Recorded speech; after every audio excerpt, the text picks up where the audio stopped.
make no mistake that a good quarterback in the portal costs $1 million to $1.5 million to $2 million right now. So just on the same page, right? So let's make sure we all understand what's happening. So there's some teams that have $6 or $7 million players playing for them. So 5-yard line. Ward over the middle, complete for a first down inside the 25-yard line, inside the 20-yard line. Up in the red zone. Quick snap to the end zone. It is caught. 52 newcomers on the roster for Coastal Carolina. And they're trying to figure a lot of that out still. Nice pass, caught in the end zone. Chip Kelly and his Bruins, their young 5-star recruit Dante Moore on the field for third down. Got away from pressure, found steal. Touchdown! Find completions, stay in rhythm, pick up first downs. TJ Harden is running back. He's going to sling it deep and in stride. Caught! Sturdivant! Touchdown! Jet sweep. Howard launches downfield to Knowles, who catches it in stride. Details. 2nd and goal. Howard! Touchdown! He's already there. K-State looking to make it 14 in a row in this rivalry. No, that is... Will Howard. Play fake. Howard dancing. Howard gets a block. Lets it go. Last play on 2nd down and long. From the pocket, dumps it off to his tight end. Del Mullen stiff arming and out near midfield. They changed that rule this year. Outside 2 minutes. Wide open. Jordan Waters. Nobody there for Clemson. He breaks the tackle and runs out of bounds. First, Duke football. Riley Leonard back to throw on first down. Stepping up to run. And again makes the defender miss. Stepping out of bounds after he picks up the design run for Leonard. And he's able to break a tackle and get the first down and more. Leonard inside the 20. Stiff arms a defender inside the 5 and into the end zone. It's a touchdown. Today's topic: should Nebraska spend big to get their quarterback or get any players out of the portal? We're going to discuss Matt Rhule's comments on the transfer portal and getting a good quarterback at the cost of $1 to $2 million. The NIL deals with the transfer portal. As you know, the transfer portal has been a major topic of discussion, especially with the rise of Deion Sanders to Deion Coach Prime to the FBS level. So we're gonna read this article and I'll give my thoughts on the end. The only game I watched of Nebraska, obviously, like many of you, was probably that game when he played Colorado. So we're gonna read through this article and I'll give my thoughts at the end. Please feel free to give me your comments down below. I love to get in the comments and discuss these different topics with you guys. So let me know what you think in the comments below. Nebraska's head coach Matt Rhule is one of the many coaches who have been scouring the transfer portal for players who can make an immediate impact next year. However, Rhule knows that things are different nowadays, and he told a reporter on Wednesday that he believes a good quarterback in the portal will cost $1 million, $1.5 or $2 million in NIL deals. Rhule is coming off his first year with the Cornhusker Nebraska, which didn't pan out too well as he had hoped after the team finished 5-7. That's not too bad. I think that's better than Deion. I think one of the biggest issues he dealt with in his first year at the helm was inconsistent quarterback play. Yes, I watched that. I watched that Jeff Sims game, and outside of just being able to run, Jeff Sims can hit the broadside of a barn, which explains why he is eyeing a possibility of using the transfer portal to improve that position and probably many other positions as well. Jeff Sims is a junior transfer quarterback from Georgia Tech. Opened the year as the starting quarterback, but was quickly supplanted by the sophomore Heinrich. Haberg. I don't know how to say this man's name.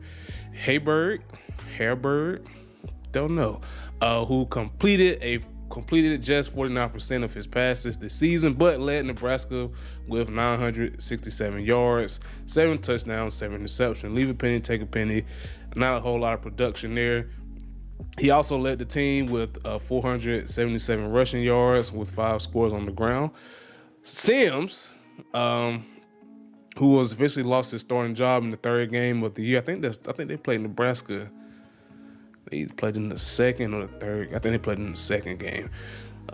Sims, who officially lost his starting job in the third game of the school year, continued to play sparingly and finished with 282 yards, 1 touchdown, and 6 interceptions, while also adding 189 yards rushing and another score.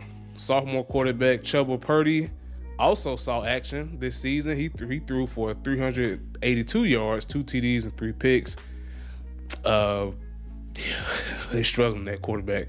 Rhule added Wednesday that he saw a lot of positives from his current crop of quarterbacks, but Hayberg and Purdy have 2 years to continue developing and gain a valuable have gained. Well, I can't read today. I'm trying to read too fast. A valuable experience this past season. Still, Rhule plans to get started with recruiting on Friday, and he hopes to add players through the transfer portal who will make an instant impact and have multiple years of eligibility remaining. And that's the end of that article. So, like I said, I did watch the Colorado versus Nebraska game. Jeff Sims did not play well at all. He's a great athlete. They probably need to move his position to see, what they have with him there. And he's right. It's going to cost you some money now. NIL is here. The transfer portal is here, and kids are going to use it. And they can, and I think he's going to have to pay a lot more than $2 million to get a really good quarterback. Because you look at the quarterbacks that's in the college football playoffs right now, I think 3 out of those 4 teams have like a legit quarterback. We got Alabama with Milroe. We got Michigan with McCarthy. We got Washington with that boy Penix. See, they got Washington with that boy Penix. Who else? Who the other team? Texas and Quentin Ewers. Like, every team that's in the college playoffs right now has a quarterback. Even FSU, they had what's his name? Travis Jordan. I don't know. They had him. So pretty much the top 5 teams in the nation all had quarterbacks. Some of the most popular teams in the nation had quarterbacks. You look at USC, you look at Colorado. Even though USC and Colorado did not perform up to other people's expectations, I had Colorado winning about 4 or 5 games, and that's where they ended up falling. I thought they could have got to 6 or 7. And I think they'll push further past that next year. I believe in what Coach Prime doing. But yeah, you're gonna have to pay a lot of money to get you a quarterback. I figure over the next year or so, I think the future of college football is just gonna be quarterback musical chairs. Just to be completely honest, I think it's gonna be quarterback musical chairs. We're just gonna see quarterbacks subpar, average to good quarterbacks, going from school to school over those 3 to 5 years. Some people even getting 7 years of eligibility, which is crazy. I think we're going to see a lot of shuffling. I think the top tier guys are going to stay.